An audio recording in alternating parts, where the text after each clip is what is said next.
Solar and wind energy are quickly becoming the cheapest energy sources available today, and more residential homes are converting into solar. The question becomes, is rooftop solar panels only a solution for residential homes? Not at all. When it comes to high-rise buildings, there's a solution that has been scientifically engineered to provide the highest efficiency of both wind and solar for high-rise buildings in cities. IBIS Power has created PowerNest, a solution for medium and high-rise buildings. To not waste any more time, the creator of PowerNest and the founder of IBIS Power, Alex, do you mind telling us a little bit more about IBIS Power?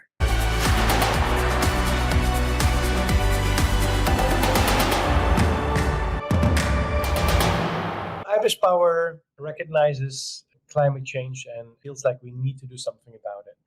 And one part is the built environment, and there is the solution of solar panels on dwelling houses, but those medium and high-rise buildings are overlooked in terms of to generate sufficient energy on those buildings and make them eventually energy neutral. And that's where we have a solution that helps real estate owners, that helps governments, that helps grid owners for grid balance, where we combine wind and solar energy in an integrated system with a very high efficiency to be placed as a modular addition on top of the roofs of those medium to high-rise buildings.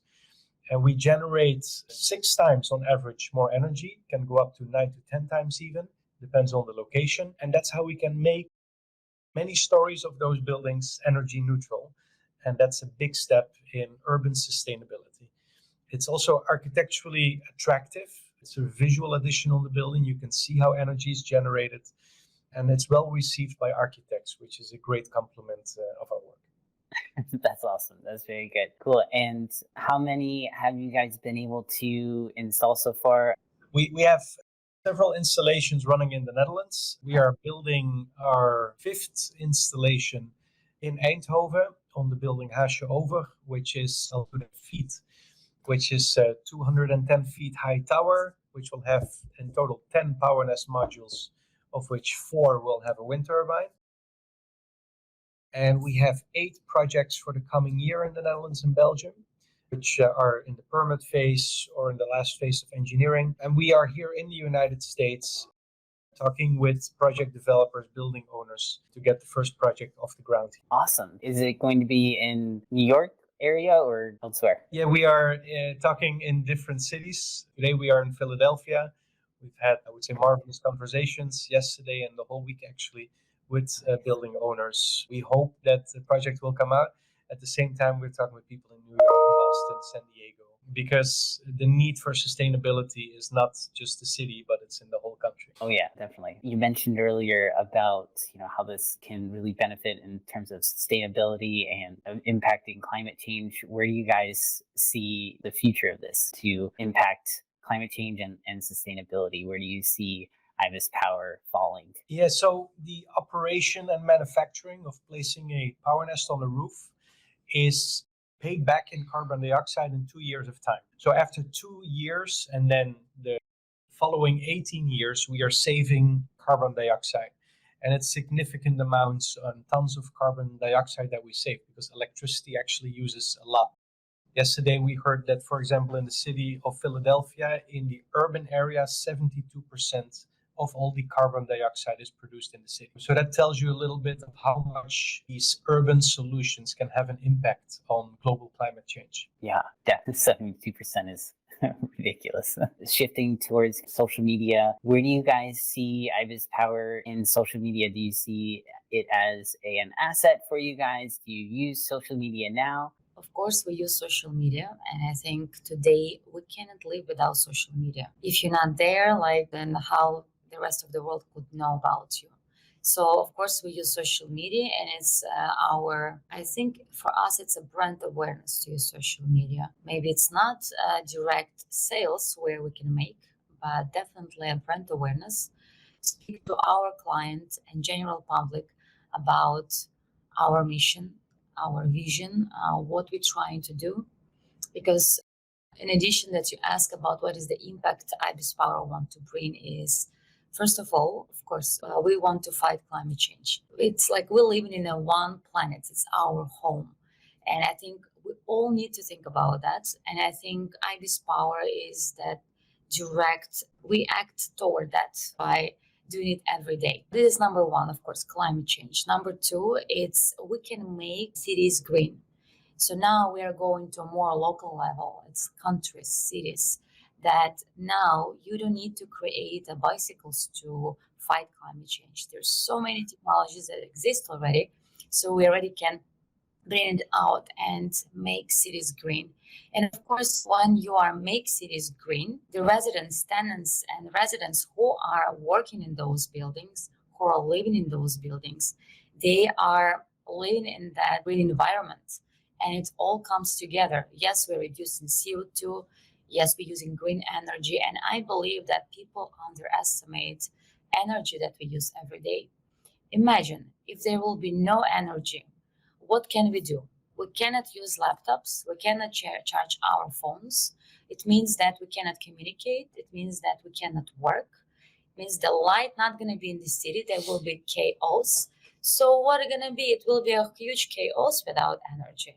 So I think for me, it's like personally in the marketing and of course, communicate the messages that we really need to bring. It's really, I think, talking about energy and how it's important, and of course climate change, and that's what we can bring to the cities. So back to that social media. So that's the missions that we are bringing and that we need to communicate. And I think social media, it's a great tool for that, where we can talk and share what we do. And of course, our business more like B2B. But I believe in the power of general public and community that we can change together. And I think that always what I said to our people who we meet, maybe yes, you cannot buy PowerNest because it's a huge thing to put in the building, and there's many steps before you do this. But how you can contribute? You can follow us, you can support with like, and this, believe it or not, it's give already lots of. Yeah, definitely. What is your main platform that you're on right now in terms of trying to spread your brand awareness? I think we're like almost everywhere. So of course, Everywhere. yeah, because we use a lot of channels but not all of them are active. Means like not 100% active, but which are the most usable is LinkedIn, YouTube, Twitter. What else we have? I think that's a main thing that we have. For something else. Yeah, we do, but you mentioned it in the order of relevance. Yeah. Right. At least for us. Yeah. LinkedIn is our main channel, communicate with the stakeholders in the market, with clients, sharing progresses, sharing our vision. And Instagram is more like look at the picture and sharing the vision. It's a different audience in that sense. Yeah, that's true. Yeah. Like something, of course, we're not sharing on LinkedIn because it's not relevant. I mean, it's more like fun content, you don't want to share much. But Facebook, this is what I forgot. We use Facebook, but it's like basically the same content that we use. Yeah. Gotcha. Same content as Instagram or as LinkedIn? Yeah. No, LinkedIn is always a bit different. Right. More professional, and it needs different communication. Definitely. And I want to add that also, of course, Alexander Soma, he has own accounts everywhere. He is a big, let's say, promoter of IBIS Power. He created his brand of Alexander Soma that he has lots of followers on LinkedIn, and there's also, you find him there. He has a voice, I think, powerful voice of what he speaks to. So he also, like, let's say, big promoter of IBIS Power. What we do in IBIS Power. A social media channel for IBIS Power. How it should be. Because Alexander, he's not only CEO, but he's inventor of PowerNest. He have all the credits and rights to be on that right place. And I think he have to, because you know everything basically about PowerNest. In all the years, yeah. Yeah. That's true.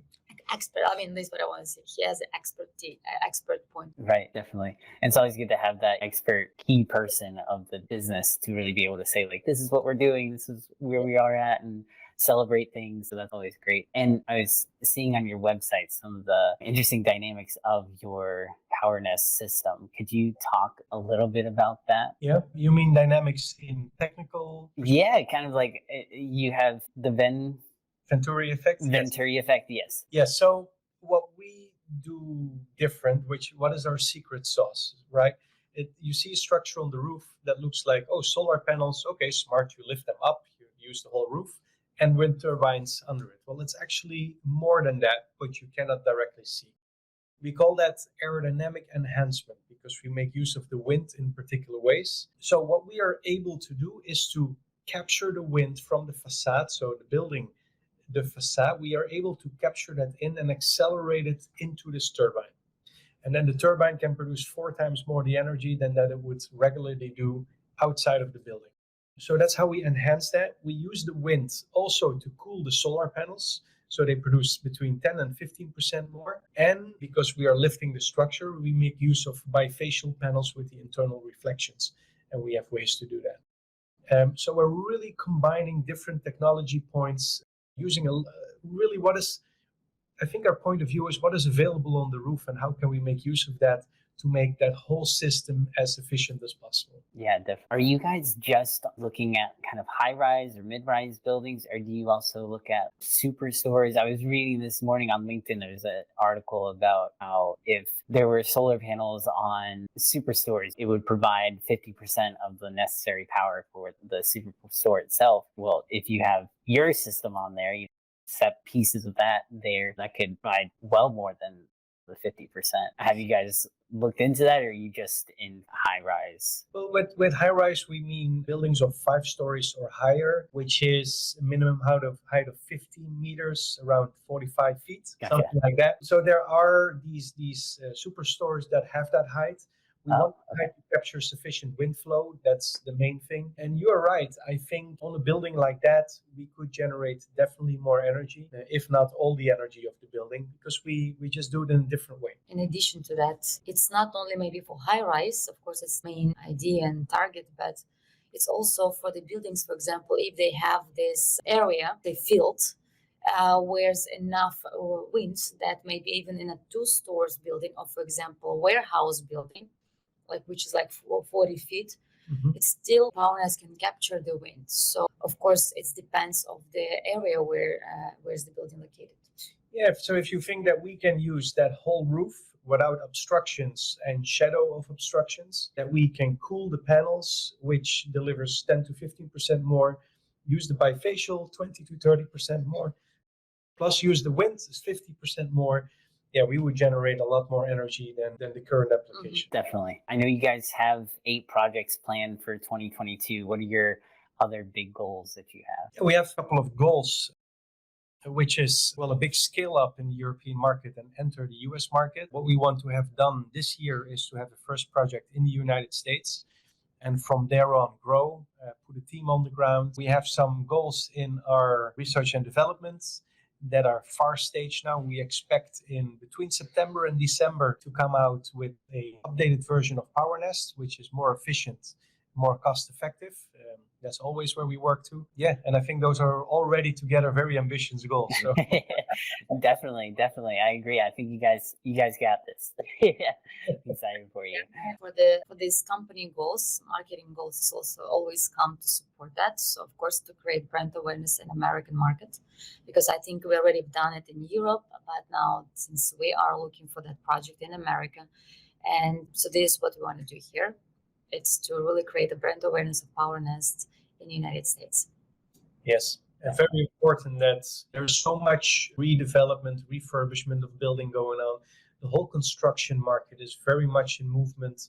Plus that tenants of commercial buildings, but also residential buildings, they want sustainable buildings. They want clean energy and they want to lower their bills. So for us, it is very important that everybody's aware that PowerNest exists, that it's a possibility, and it's a means to an end to become sustainable in the buildings that seem impossible to make sustainable. there is a solution. Definitely. There's definitely a solution. For any new green business owner who's out there trying to figure out which kind of social media channel would you recommend for them?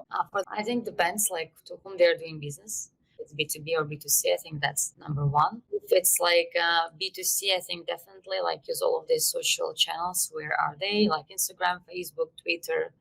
And I think, of course, for the B2B, it's more about LinkedIn and maybe podcasts, because many like CEOs listening podcasts, I would say, because everybody wants to listen while they're in the car, The gym. in the gym. Maybe not much YouTube, because there's no much time to watch the videos. What is my feedback that I received from other CEOs? It really comes to articles, and maybe find the target magazines, online magazines, some publications where they can be. And because I think many CEOs, like, they're quite busy with their work, but still are quite expert in what they do. So they need that someone asks them about what they do and where they can show their skills. And I think it's most important, especially in the startup environment. There's many technical people. There's many people who underestimate the value of marketing. And the marketing is really a translation of your technology to what the customer understands. It's a necessary key to the market. And I think they should create budget for that, to get that done, to get that well done. It's very important. Right, well established. What is one way that somebody could get in touch with you? Yeah, I think our email, info@ibispower.eu, that's a direct way to get in touch with us. But also through our LinkedIn channel, IBIS Power. Facebook is a good channel to get in touch with us. Better even Instagram. Instagram, Official IBIS Power, and LinkedIn. I think it's always a great way. And I think those channels would be good. To always comment on something on our YouTube channels, all of that. Awesome. Good. And it's easy to find us. And if you want to visit our website, it's ibispower.com. So also easy to find us, and that's where you find all the links to the channels. And you know what? I want to add to all of these people who are interested, that they can, if they cannot even buy things, or they think they can be belong, they can. If they can support us with their follower, that's very important message I want to give to other people. Definitely. The more awareness, the better. Yeah, because this is how people can support new green technology, really. Mm-hmm. Yeah. That's my message to them. Really. For sure. Well, thank you so much for joining me, Alexander and Elena, for letting us know all about IBIS Power and the impact that you are making by bringing PowerNest to cities across the globe. And for everyone tuning in, thank you so much for joining us here on this interview, and we can't wait to see you back here next time.